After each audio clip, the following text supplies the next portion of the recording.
My name is Stella, and at 31 years old, I am the proud owner of a thriving cleaning company called Clean Life. Despite what some might think about cleaning work, I find great satisfaction in it. I started this business on my own 8 years ago, and it has now expanded to employ 80 staff members, boasting annual sales of over $5 million. However, my family, especially my younger brother, Arthur, sometimes view me simply as a janitor.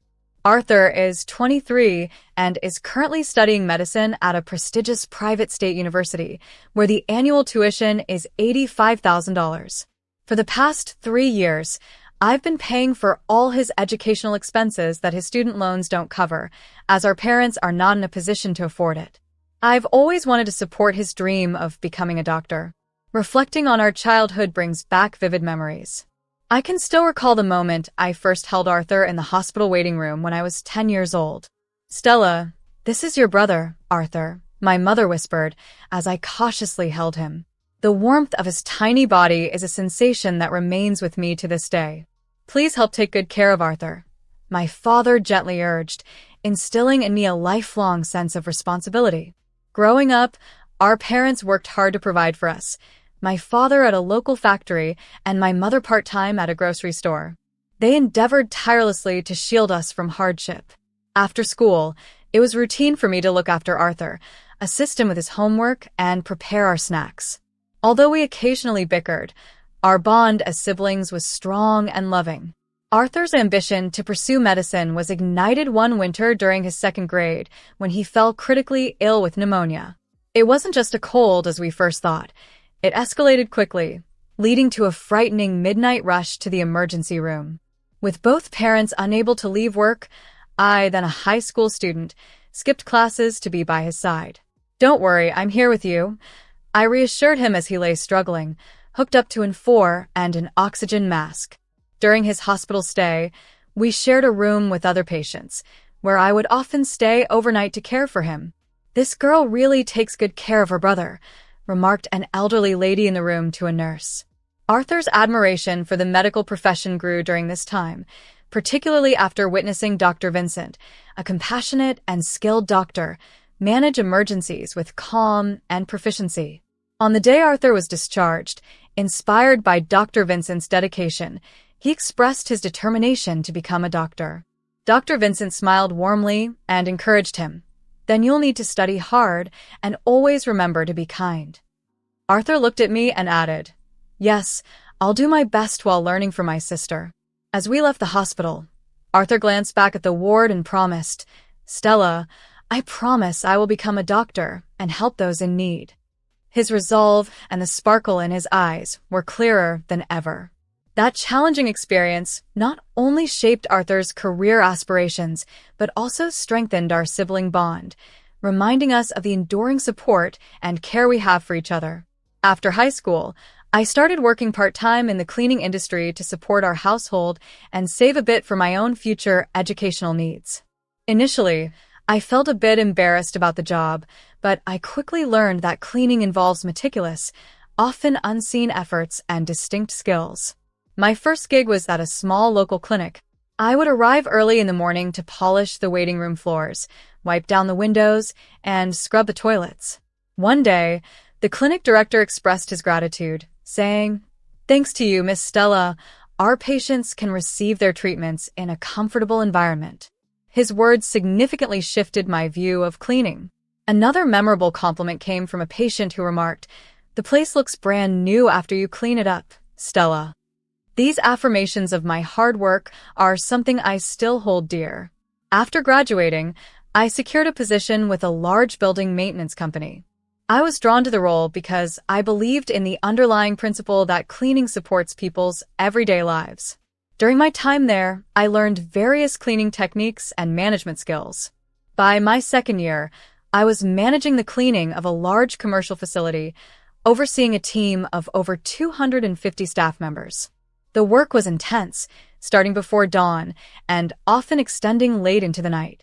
I occasionally covered multiple shifts, including late and early ones, and worked extensive overtime to fill in for absent staff. These were incredibly busy days, but they taught me invaluable lessons. Our team was diverse, from elderly workers with years of experience to part-time housewives balancing jobs and family life.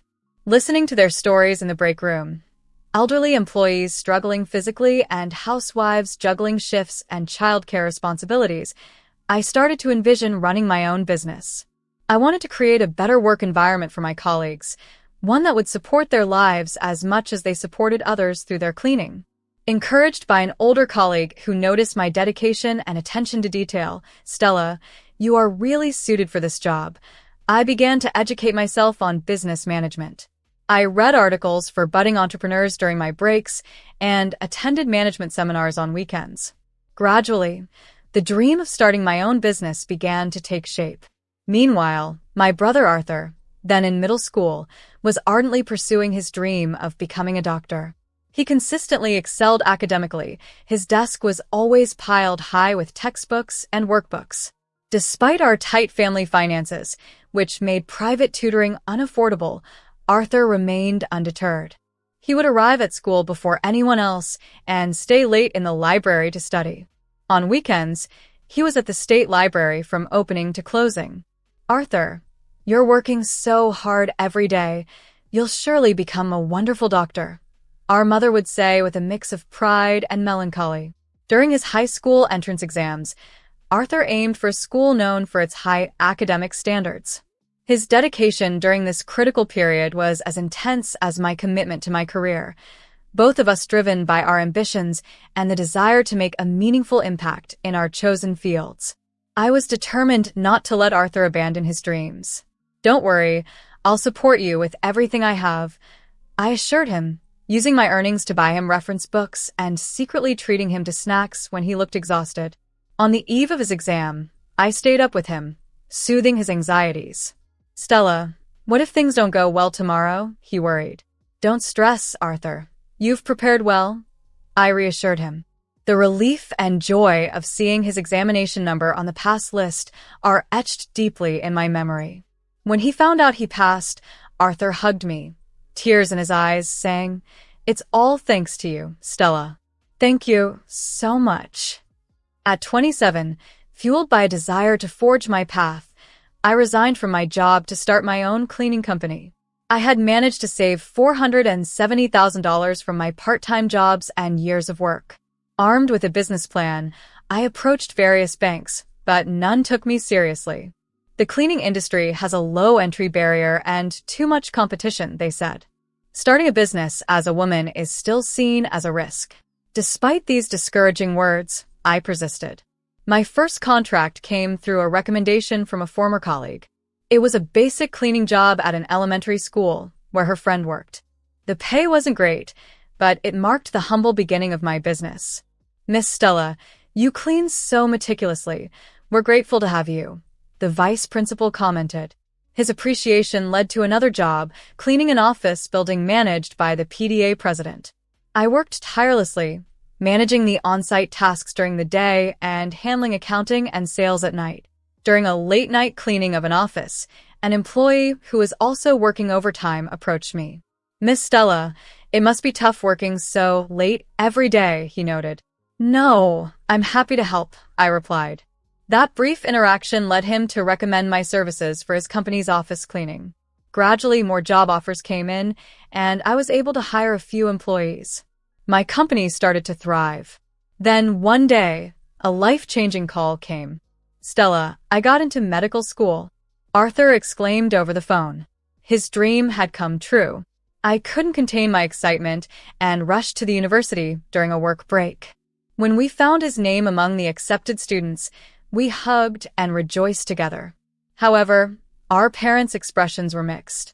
Medical school tuition is over $90,000 a year, my mother said, her voice shaking. "We can't afford that. I'll pay for it," I declared impulsively. Though my company was doing well, financing such a substantial amount yearly would be challenging. "Stella, that's too much for you," my father said, worry clear in his expression. "It's okay. I want to support Arthur's dream," I insisted. Arthur, overwhelmed with gratitude, burst into tears. "Stella, I will definitely repay your kindness," he promised. Inspired by his words, I worked even harder. I went out daily to secure new contracts and strove to minimize labor costs by working on site myself. Seeing my relentless efforts, one of my employees said, "You're pushing yourself too hard. Let us help with what we can." Taking his advice to heart, I began delegating more tasks. Gradually, the company continued to grow, as did the number of our employees. In the midst of all this, my personal sacrifices increased significantly. I stopped spending on myself, skipping new clothes, and even working through holidays. Seeing Arthur thrive in medical school somehow made all my sacrifices worthwhile. Yet, as Arthur's academic journey progressed, I noticed subtle shifts in our family dynamics. At a family memorial service, the change became apparent.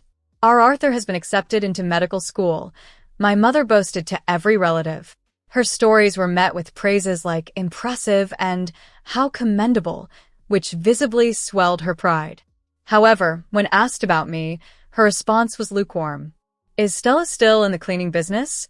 an aunt inquired. My mother's enthusiasm dimmed as she replied vaguely, "Well, yes."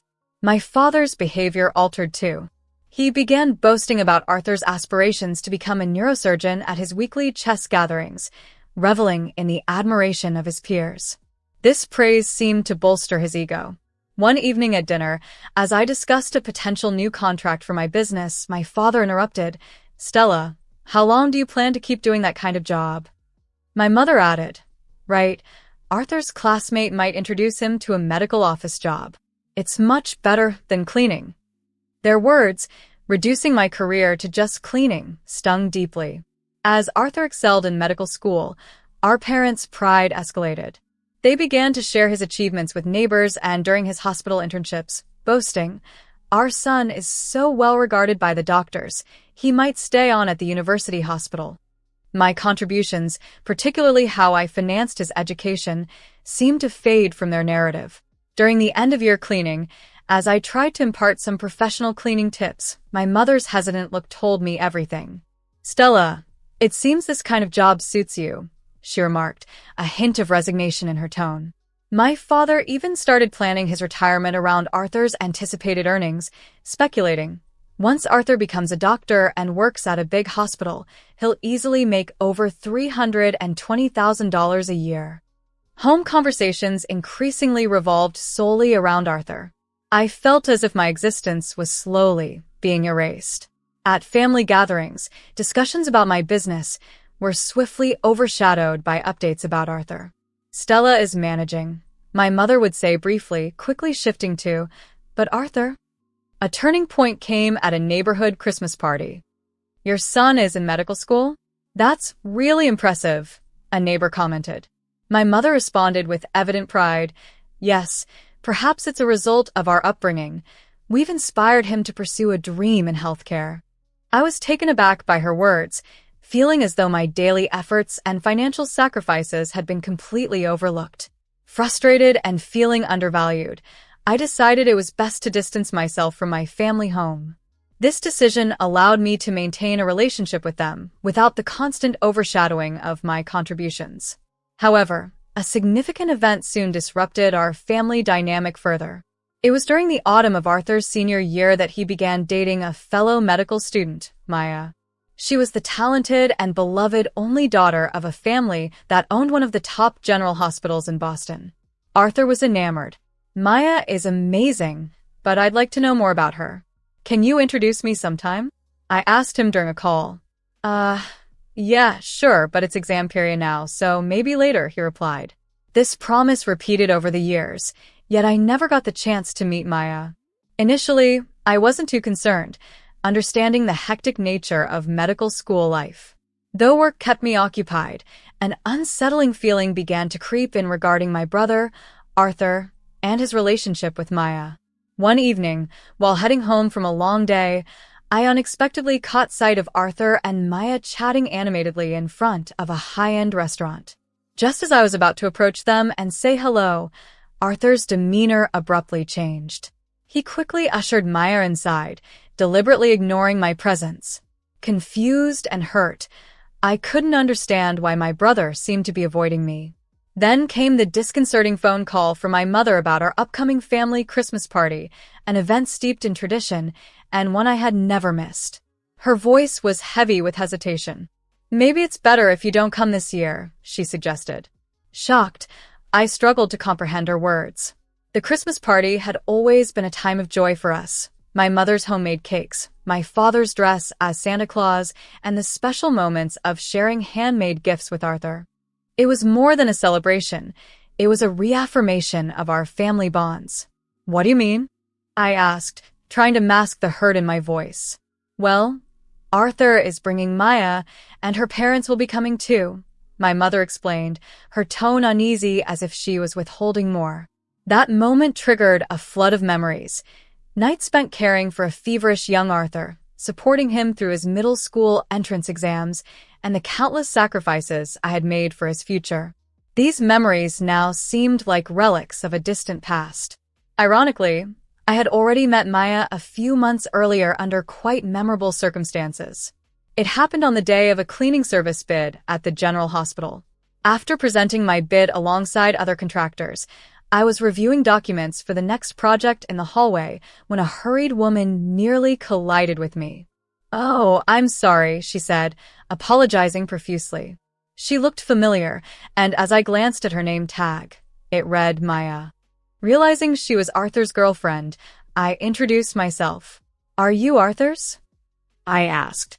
Surprised, she responded, "Yes, but I'm Stella, Arthur's sister." Maya seemed momentarily taken aback, but quickly offered a warm smile. "Oh, I've heard a lot about you from Arthur, but he never showed me a photo." We struck up a conversation, which flowed naturally, and soon we were deeply engaged in discussion. Maya was intelligent and kind, and I could see why Arthur was so smitten with her. "Could we keep this meeting between us?" Maya suggested playfully. "It would surprise him when we reveal that we've become good friends." I agreed, finding the idea fun. However, in retrospect, perhaps Maya wanted to keep our encounter a secret out of consideration for me. After that, we occasionally met for coffee. Then, the day after the unsettling call from my mother, Maya reached out to meet urgently. Her voice trembled as she spoke. We met at our usual cafe, and she appeared visibly distressed, her eyes red from crying. "Stella, I can't stand it anymore," she confessed, her voice shaky. "About the Christmas party, maybe I shouldn't say this." As I sat across from Maya in our usual cafe, the air between us was thick with tension. She took a deep breath and hesitantly started to share what she had inadvertently overheard, a conversation between Arthur and our mother that shook me to my core. Maya's family shouldn't find out that his sister is a janitor, they had said, worried that it could jeopardize Arthur's relationship and even his future career prospects in medicine. Hearing this felt like a betrayal, as if the bond one had with my brother for the last 25 years was being dismissed in a single stroke. Arthur had even suggested that I be excluded from family gatherings, seeing my profession as an obstacle to his ambitions. My parents had apparently agreed, rationalizing that it was for his future in the exclusive world of medicine. "Don't worry, Stella will understand," they had said, as if my feelings and sacrifices meant less than maintaining a facade to benefit Arthur. For years, I lived by the mantra, "Because you're the big sister," always putting Arthur's needs before my own. But now, this role felt profoundly shaken. As Maya continued, she revealed something even more personal. Her mother had been a janitor at a hospital for over 22 years, a job she performed with pride and dignity. "Cleaning is an important job that protects people's lives," her mother had always said. Tears welled up in Maya's eyes as she expressed deep respect and gratitude for her mother's work. At the Christmas party, despite knowing the conversation, Maya had expressed a desire to meet me, to which Arthur had derogatorily referred to my job as just a janitor. Overwhelmed, Maya's tears spilled over. "I can't be with someone who dismisses my mother's life like that," she said, trembling with emotion. That night, back in my office, I sat in the dark, lost in thought.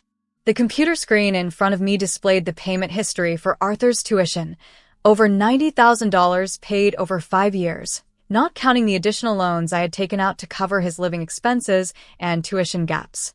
It was a stark reminder of the sacrifices I had made, the crystallization of my sweat and tears.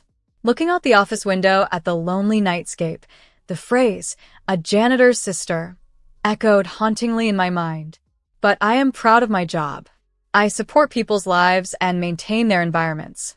It's a role that is by no means a source of shame. In the days that followed, filled with anger and sadness, I received a brief message from Maya. "I've decided to break up with Arthur. I cannot be with someone who dismisses my mother's life like that. Thank you for everything, Stella." Deep down, I might have sensed that our situation would lead here, but the reality struck me hard and fast. That night, I made the difficult decision to stop paying for Arthur's tuition. A few days later, a notice of unpaid tuition arrived at the university. Confused and angry calls came from both my parents and Arthur. "What is this? Didn't you promise to pay for the tuition?" my mother frantically asked. "Stella, what happened?" "Arthur's future depends on this," she cried. It was a moment of reckoning. I realized I had to stand up for my dignity and show that my contributions and sacrifices were not to be taken for granted or hidden away as a source of shame. My father scolded me, but I stood my ground firmly. "If having a janitor as a sister embarrasses you, then you shouldn't expect any help from me," I responded with a calm voice. Arthur, clearly distressed, called me. "Stella, please, can you pay for my tuition?" he pleaded. "Why should I?" I asked, equally calm. "Am I not just a shameful janitor to you?" He admitted his mistake. "I was wrong, and I'm sorry." Arthur, embarrassed by his earlier disdain for my job, realized the gravity of his situation when no other relatives would extend their help. His previous arrogance had worn thin their patience. Arthur had started medical school with a sense of superiority, but he soon decided to apply for a scholarship and took up a part-time job. A month later, he visited my workplace, noticeably thinner. "Stella, I'm truly sorry," he confessed, his voice a mixture of regret and newfound humility. "I've applied for a scholarship and started working part-time. I'll continue my studies independently." He then spoke of Maya, who helped him see the honor in janitorial work, changing his view entirely. "Anyone who fails to see the value in your job shouldn't be a doctor," he admitted. I listened quietly, impressed but reserved. "Your company is truly impressive," he remarked, his tone sincere. "I didn't realize it before, but I am genuinely sorry. I thought being in medical school made me better than others." His voice was free of its former arrogance. After a thoughtful pause, I told him, "From now on, you must stand on your own, but if you're really in trouble, you can still turn to me." Arthur nodded, his eyes wet with gratitude. "Thank you, but I'll try to manage by myself as much as possible. That's how I can truly apologize to you." Months passed, and Arthur truly changed. He worked weekends at a local clinic and tutored on weekday evenings. Occasionally, he visited to share his experiences in medical school and his dreams of opening a community clinic, one not for the wealthy, but a place where everyone could feel welcomed and safe. His eyes no longer held vanity, only a firm resolve. From time to time, my mother would call, her voice heavy with regret, apologizing for past hurts. My father wrote letters expressing pride in my resilience and their mistake in judging me. "If you can forgive us, let's be a family again," he wrote. I haven't responded yet.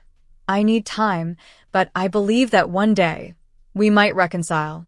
A year later, Arthur began an internship at a local clinic, coincidentally one that my company was contracted to clean. "Dr. Arthur really understands the patient's feelings," a nurse remarked. He engaged warmly with the janitors and empathized deeply with his patients. Our sibling relationship strengthened, no longer based on pretense, but on a genuine understanding of each other. Arthur had come to recognize the true value of cleaning work. It wasn't just about cleaning. It was about supporting people's health and peace of mind, a job to be carried out with pride.